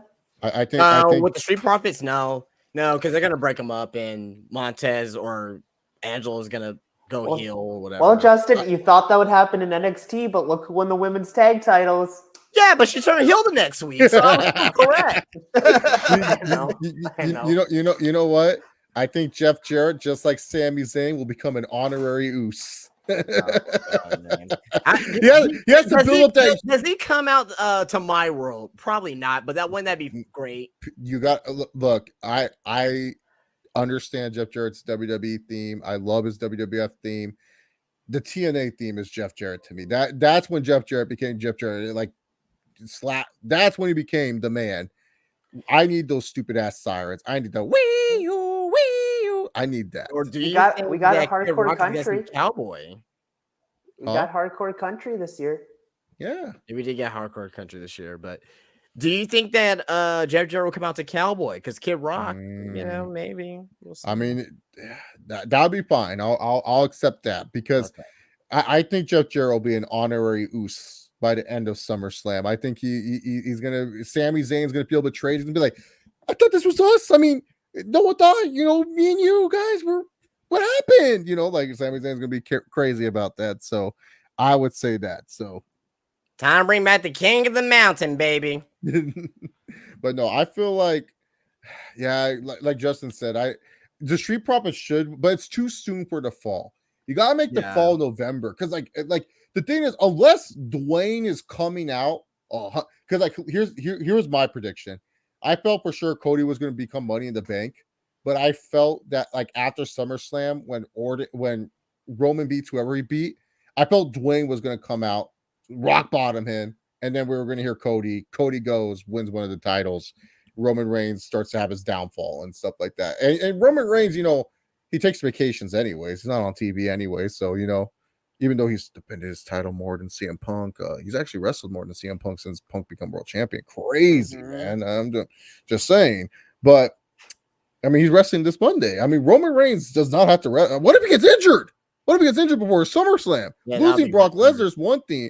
I mean, look, I'm not there for Goldberg versus Brock Lesnar.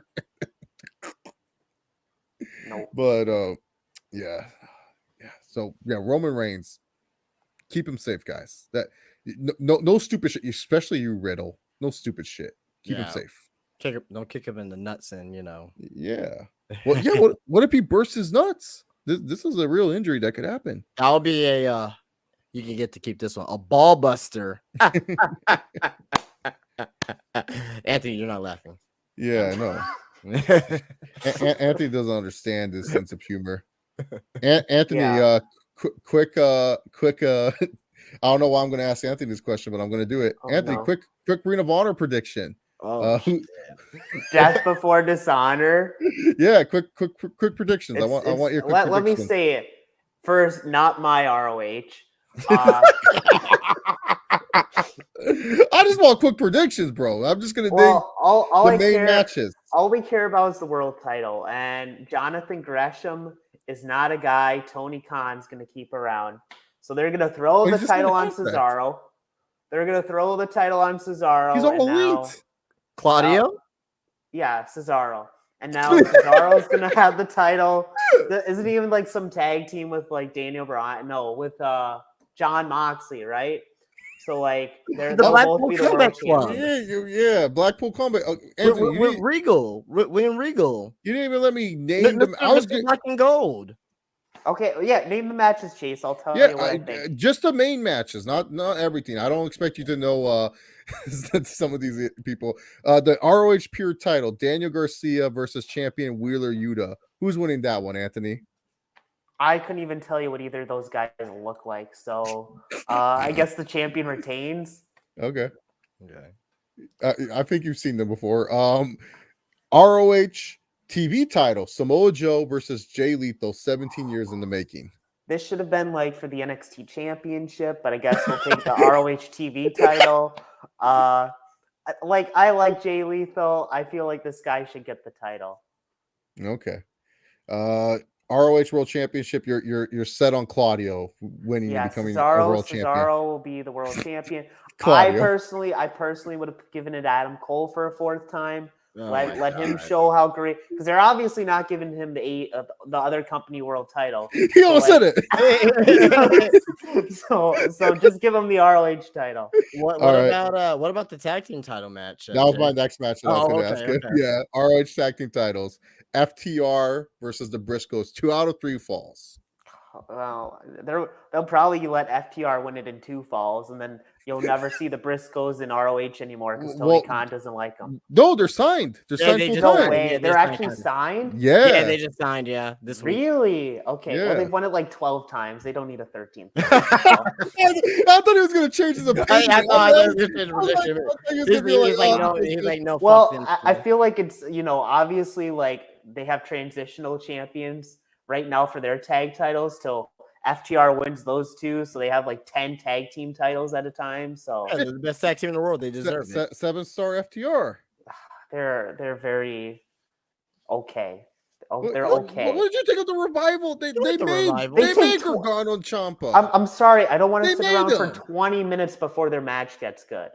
Like that's so stupid. I've never heard of something like that. That's the build. They're telling the story. That's so. Like the white. I'll turn it on after. When you watched Titanic, it wasn't good in the first 20 minutes. I did watch Titanic. Yeah. The last hour was great. You know what I mean? Where everyone's about to die. Any more matches, Chase? No, those were the only matches. The title. Well, the ROH Women's title: Serena Deeb versus Mercedes Martinez. Can they both lose? Like that sounds terrible. I don't think that's part of the code of honor, Anthony. Like, just give it to Tony Storm. Like, she's good. I like her. Oh no, give it to Julia. Give it to Julia Hart. You know what? Yeah. Ever since she got her new contact in her eye, man, she got worse in the ring for some reason. Yeah, she needs a title. Actually, you know what? I take that back. She had like a good little submission move. Okay, here's the thing. What's with these AEW women? They turn heel and they get terrible in the ring. They just they automatically just get bad. Yeah, I don't know. It's fucked up. Like Ty Conti was good not good, but solid, and then all of a sudden she turned heel, and now she can't even kick. She hasn't wrestled. Fuck of like being bad in the ring. She hasn't wrestled. Exactly. Okay, Chase. So I'm looking on Wikipedia to see Death Before Dishonored, and you're telling me we're gonna ignore the fact that Dalton Castle might be winning a title? What title? It says Dalton Castle and the boys are challenging for the ROH World 6-man tag team. Wait, no, this is not a match. Well, that's what it says on my Wikipedia. Against the Righteous, Vincent Bateman, and is that Derek Bateman? And Anthony, you know what CTEC3 has been doing, right? It's been controlling narratives, bro. He's controlling his narrative now. That's CYR. Good Lord, man. I'll take Dalton Castle. Let's I did not know that they really brought back the 6-man tag titles. Yeah, it's bollocks. Stupid. I did not know. They have a lot of titles in ROH. I'm shocked by what you, because I literally thought you were trolling. I was like, no way. No, it's a real match. No. Well, I knew the match was happening. I didn't know it was for ROH Gold. God, man. Brian Cage, man. Good Lord, like. What's he doing? Grace. Is he beating up some Colt Cabana on the pre-show? No, it's Tully Blanchard Enterprises versus Tony Depp and Alexander and Blake Christian. Yeah, Blake Christian. You know the guy that's gonna get heartbroken by Cora Jade sooner or later. Oh yeah. They're gonna break up. I'm telling you, it's happening. Cora Jade's dumping that bum, man. She on another level. Yeah, she just turned heel and she's glowing on Instagram. Yeah, they're breaking up. It's over for them. Let's see what else can we judge Anthony on, Justin? Should we ask him his G1 climax prediction? Actually, I haven't kept up with G1. No, me neither, man. We all know Ospreay is gonna win. Do you know who Will Ospreay is, Anthony? Oh yeah, that's the guy Seth Rollins makes fun of. Yeah, there we go. There we go. Pretty much, yeah. Yeah, I know that guy. Anthony, as a casual fan, this is why I liked it on, like you have it on, because you'll tell how it is with AEW. Mm-hmm. What does other company need to do for you to, like, just like even watch a full episode or check out a pay-per-view? Check out like 2 minutes of a promo or something. Yeah. Rampage. Well, let's start out with they've had 5 world champions. I haven't liked any of them. What? So let's move on from those losers. He was terrible. We were all like dying for his reign to be over. Chase, he did have a crap title reign. Yeah, he did. He had a crap title reign. Moxley's like the best of the worst. That's how I feel about Moxley. He's not even the best member. So Anthony, this is gonna be the last segment of the stream. We're gonna name all the AEW World Champions. You're gonna break down why their reigns are bad because this is interesting. All right, Chris Jericho. Why was his reign bad? Why was Chris? Because I feel Jericho had a solid first reign. You know why Jericho's was bad? The last time Jericho was relevant in wrestling was when he was feuding and tagging with Kevin Owens. Since then, I have not cared about what he's done. This man, it's, as Kevin O'Leary would say about a bad business, it's time to take him behind the barn and shoot him. Focus on Fozzy. Focus on Fozzy. That's a legend. It's okay. Yeah, and he's what? This man quoted Kevin O'Leary. like it's time to call it quits, Jericho. Play your little band. Do what you want. What about Sting? Oh, definitely Sting. That guy, we might have to walk him to the retirement home the way he's doing. Come on, Anthony. He's like 60-something, and he still thinks he can wrestle. Man. Although compared to Ric Flair, I mean, he's young and he's ready. So young upstart, baby. All right. So Jon Moxley, why was his reign the best of the worst? I mean, yeah, that's a good. I mean, I guess when the bar's like this, it's hard, but it's like I guess I liked his intro at the time. Then they changed it to Wild Thing. You hate Wild Thing? Yeah, I like the old one better. I thought it was cool when it was like. I like the other theme too. I did. And he'd be walking through the people, and then I think Mox at the time Jericho. I will give him this. Jericho was the right move to give the title. He was really the biggest star they had in the company at the time. Moxley was the right guy for him to take the title from because he's a big name in himself. That's a nice way to bring people in. So I will give him that. After that's kind of where they lose me. Wow. Because then my only defense for this was that I felt Moxley should have lost to MJF and then MJF have like a short title reign because like the inner circle it kind of cost him it in a triple threat, and then that's the reason why he needs the inner circle. That's my only booking I would have done differently, and that way at least MJF, even though it's a short title reign, he could say he was a former world champion, and then later on you can build that up and stuff, and that will lead more to the journey. But the fact that he lost to Moxley and Moxley had to cheat, which was a cheating move, I could not believe. I was sickened by it. I was absolutely appalled when Moxley used a paradigm shift, the dirty deeds to retain his title. Dirty deeds. So Moxley was the best of the worst. After Moxley, it was the shocking win of Kenny Omega. Winter is coming. Why was Kenny Omega the worst champion? I mean, the worst champion were the next two. Like Kenny Omega's a nice, probably two, just above Jericho, but it's close. Kenny held the title forever. Like his gimmick was a belt collector. Like that was his gimmick for a year. Yeah. And here's the thing: he loses the titles. They did it right how he lost the titles, and he hasn't been on TV since. It's injured. Been almost a year since this man's been on TV. He's been injured. So what was the point? Like they knew he was hurt. What was the point of giving him this long reign if he wasn't going to be on TV for a year? Because he's the cleaner. No, he's the injured. He's the best belt machine, man. He's injured and he still can't help improve the women's division. He's at their repair shop. Well, I mean, he can't go out there and make them wrestle. I mean, he can't wrestle for them. And no, but he could do Tony Storm. Tony Storm should have won the title at the last pay-per-view. Why they didn't give it to her, I don't know. Well, or whenever she had her championship match. This is Amir's rankings. He goes Jericho, Ambrose, Page, Punk, Omega, the worst. That's not bad. I put Page the worst. I'm sorry. I got sick of Omega's reign. The fact that Page was like he was like being in mid-card segments on Dynamite for a while. I'm defending the title on Rampage is pretty bad too. That's pretty bad too. But I'll say that I give Tony. I think it's pretty cool. He had his first 4 champions mapped out, but you have to adjust. He should have been able to tell, hey, this isn't working, and not let him be champion for 6 months. Yeah, that's true. This is the final question of the thing. All right, answer your question, Chase. Is Vince able to actually come back out of retirement?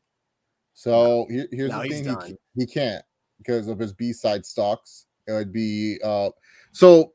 The thing is, a lot of people don't know WWE has A stocks and B stocks. B stocks are so say for example, we can all buy into WWE.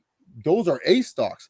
B stocks are if like say Anthony works for WWE, he can get some corporate stocks and be part of the like main shareholders and main voters. Ben still owns 84% of those stocks. He has made a commitment. He's going to also sign some papers too, Degenerate Shargon. This ain't like wrestlers that can just retire and come back because they're not signing like official contracts. He has to sign a contract stating he's retiring, go to the IRS, do all this other crap. So he cannot come back out of retirement for WWE because that will affect his B stock shares. So that's the one thing. Vince will not affect his B stock shares because that's where Vince is going to get most of his money back. Yeah, he's not coming back in any capacity. Yeah, because here's the thing. Vince retires, B stock shares, if he finds a way to sell them, company sells or something like that, guess what? He still lives with his money and his daughter doesn't get it. Because the thing was, if Vince died, guess who inherits all his B stock shares? Stephanie. Because Stephanie is second in command for the stockholder shares. So that's why Vince is like, that's what Vince probably got pissed at his daughter. Was like, fuck her, dude. She ain't gonna get some money. So that's all I gotta say is poor Shane. God damn. Poor Shane, man. Shane's been waiting for this day to come. And Golly, man. When I was watching in 1999, man, and you know, I was 11 years old watching him in 1999. I was like, it was clear, like, oh yeah, that's his son. He's gonna take over the company. But it's like, but Stephanie was like, no, not so fast. Jesus Christ. Do you think if Stephanie was a boy, do you think Shane would have taken over the company? Because I really think because Vince has this weird attraction to her. I feel like that's the reason why she took over. I don't know. I mean that's hard to say. I mean, you could go like, oh, he's going with the youngest son or whatnot, but yeah, that's true. Who knows? Like it's who knows? But yeah, no, like just with Vince just going away, man. It's just I still can't believe it's gonna be crazy different.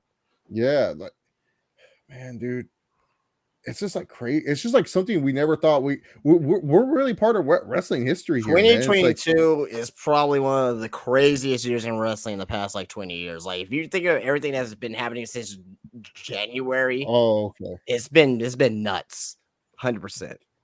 To wrap it up, we're all gonna give one big. Nothing's impossible in the year of 2022 when it comes to wrestling. One big bold prediction that we think might happen in the year of 2022 before the year is over. Anthony, what's your big bold prediction? What's a hot it could be look, no one thought Vince would retire from WWE this year. What's your big bold prediction?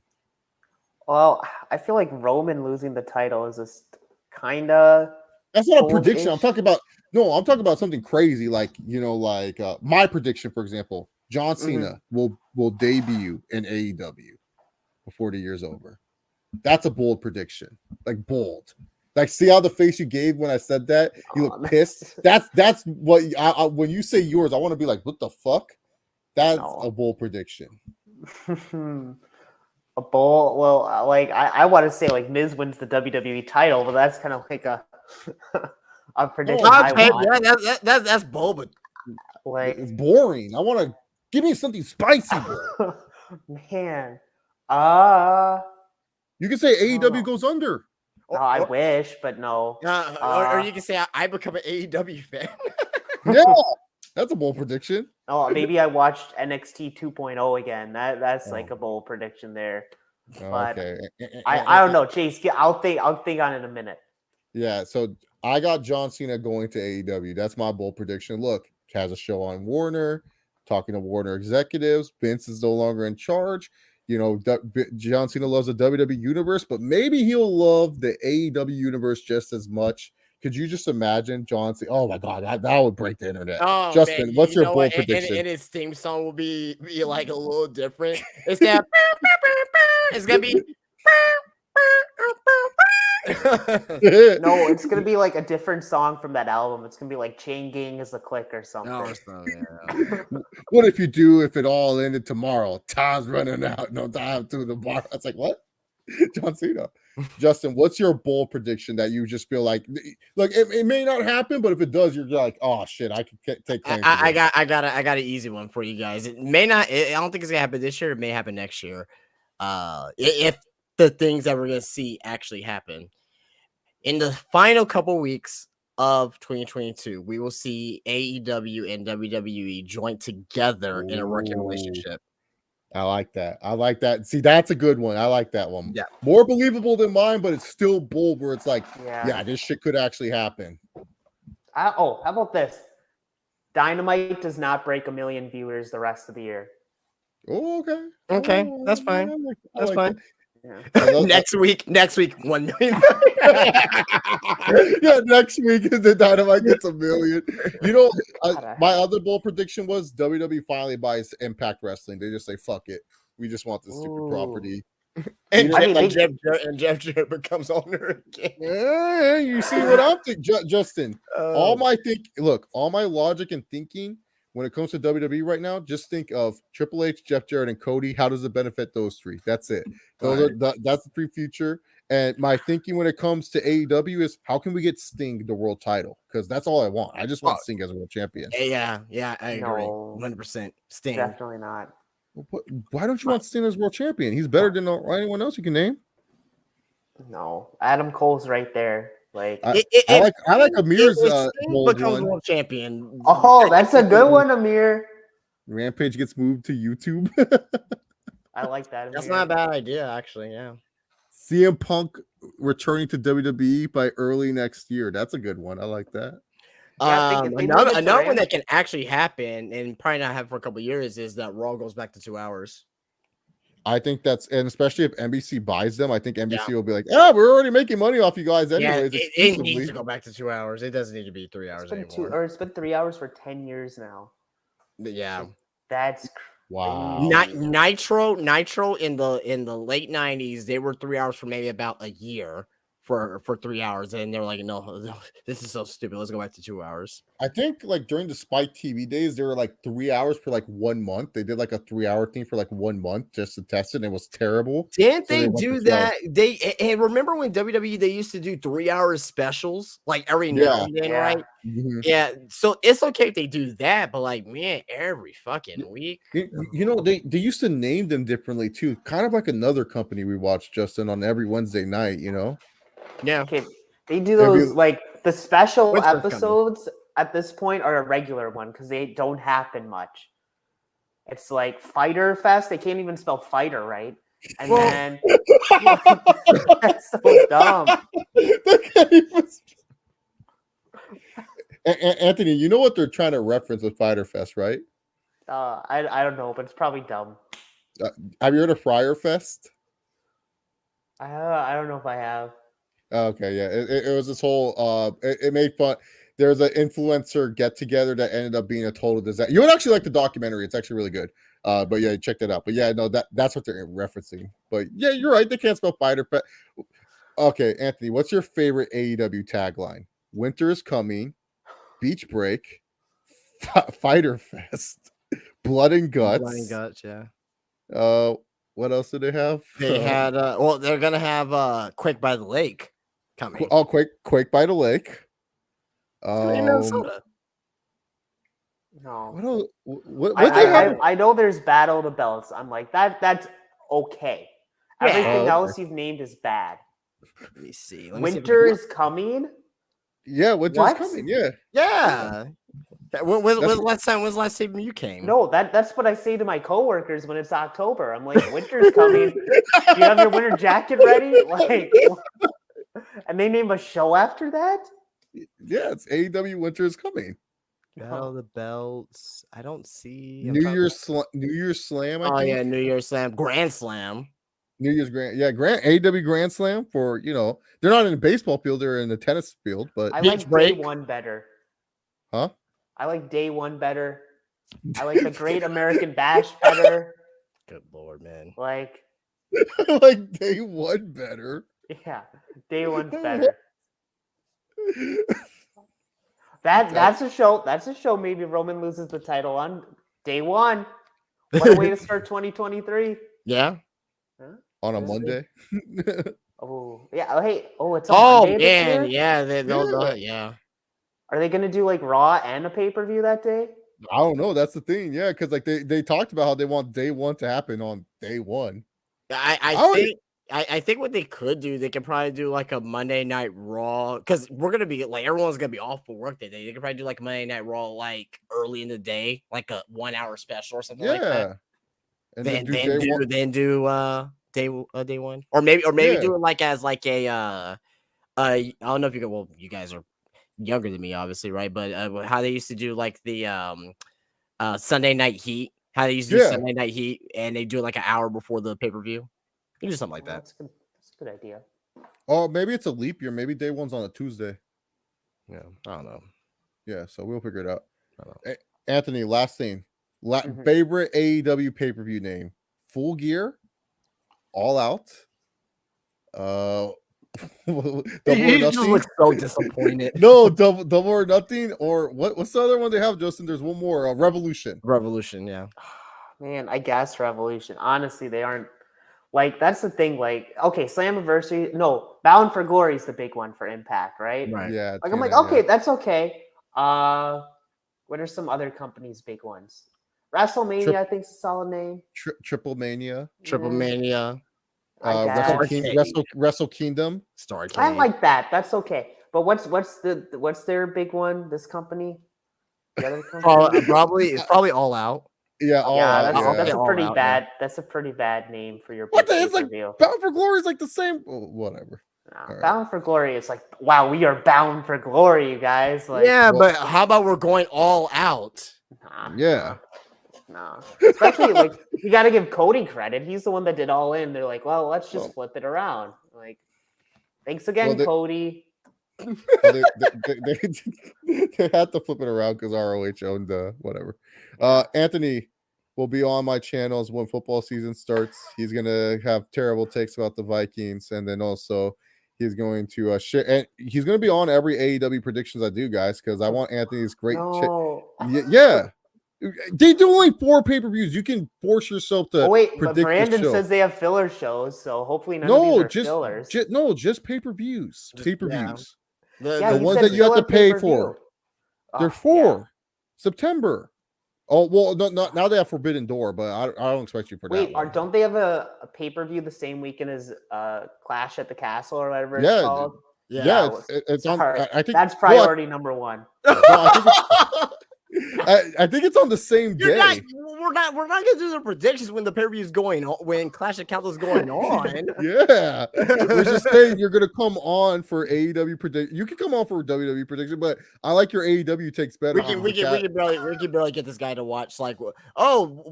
Julia Hart saw it. I'm not gonna turn it on. Yeah, I just like your takes, but yeah. My favorites are when I nap through most of the episode, and then Justin's like, message me like, "You should, Anthony, turn on for this, turn on for that." It's like, nah, I was sleeping and I enjoyed my time sleeping. Yeah. I'll be doing team previews soon. Anthony, how familiar are you? Just an NFC guy, or are you familiar with AFC stuff too? I mean, yeah, I'm familiar with it. All right, well, team previews. Justin will probably be on too for some NFL stuff. We'll see about that. Yeah, but I want Anthony on because he has terrible NFL takes too. So they're very interesting. Terrible. Man. Well, we won't get into Kirk this episode, but we'll. If we start talking about Kirk Cousins, we'll go 3 hours because we'll debunk everything you say. Debunk. He'll debunk it this season for you, Chase. And Brandon. Oh God, yeah, I'll bring Brandon on too. Your favorite, but Justin, where can the great people find you? Yeah, I'm on. I was on YouTube, but I stopped doing that for a little while. But you can find me on Spinebuster Tees, spinebustertees.com. So brand new wrestling website for t-shirts. I'm actually wearing one of my shirts here. I am a Mark. We all are. So yeah, go check it out. Big things are coming. I'm gonna have a retail location here in South Texas. Nice. By the time of the end of this year, early next year, gonna actually have a retail store. I've been talking to some talent here in South Texas as well. So very exciting stuff. So follow me on Instagram, SpinebusterTees, and SpinebusterTees.com. My jobber of the year shirt is sweaty from the gym. Otherwise, I would show it Yeah. off. But I have spinebustertees.com. I put the link on any videos that I do already. I support it for everything. Look, I'm telling you guys, support my friend Justin. He has great shirts on there that you guys can buy. And they're comfortable as hell. I mean, you spend like $30 for like a a pro wrestling t-shirt. You know, you go and it comes early because I ordered my shirt and it came like 3 or 4 days later, and that's with weekend. That's with the weekend. So spinebustertees.com. Yeah. So I get all you guys' orders. I see everything too. So if you guys have any issues or anything with that, just let me know. Just hit me up and I'll get it fixed for you. Anthony, where can the great people find you if you want you to be found? Yeah, I mean, I still have my channel, Fairview Entertainment Network. I haven't uploaded there as much recently, but NFL's coming up. I'm sure. No more Mike Zimmer, so I can't, complain about him. That can't be my vent every week. What about that $84 million quarterback? What's he done? What he's going to do a lot this year, Chase. Let's talk about the. You'll never live that down. You walked into it. You walked into it. Yeah. But you check my Twitter, it's only positive things about Kirk. He's the guy. All right. Well, Anthony will be back for sure for NFL stuff. If you guys want to follow me here on YouTube, hit the subscribe button. Follow me on Twitter at ChaseOver68. Links down below, all the channels that I go on. Heel Steven, True Heel Heat, True Heel Heat Sports. I'll be on True Heel Sports, probably buzzed, watching UFC London. So come for that. SpinebusterTees.com, also in the description. Order yourself a shirt. You're supporting a Black-owned business. Do that. Get a nice comfy shirt. It works for the gym. It works for when you sleep. Tank top, shirts, men's, women's sizes, all that. I have everything on there. Yeah. There's funny shirts. There's serious shirts. It's just vanilla midget. Enjoy wrestling. Just enjoy wrestling shirts, and you don't have to wait a month like pro wrestling tees to get them. So. Yeah. You'll get it in a couple days. It's ridiculous how they do their stuff over there. Yeah, so spinebustertees.com. Please go there and support my friend. That's all I ask. That's all I ask. I don't ask for much. Just if you guys rock with me, go down there. So that'll be in every description box, so you don't have to find it. It'll be right there. Check out all the other channels that I follow and support. Get True Heel Sports to 100 so they can get monetization or whatever. I don't get paid for it, but I like those boys. They work hard. They do their thing. So yeah. Anyways, for Anthony, for Justin, I am Chase Oliver. I'll see you guys probably Sunday. I don't know, whenever I get free time. Peace. Alrighty.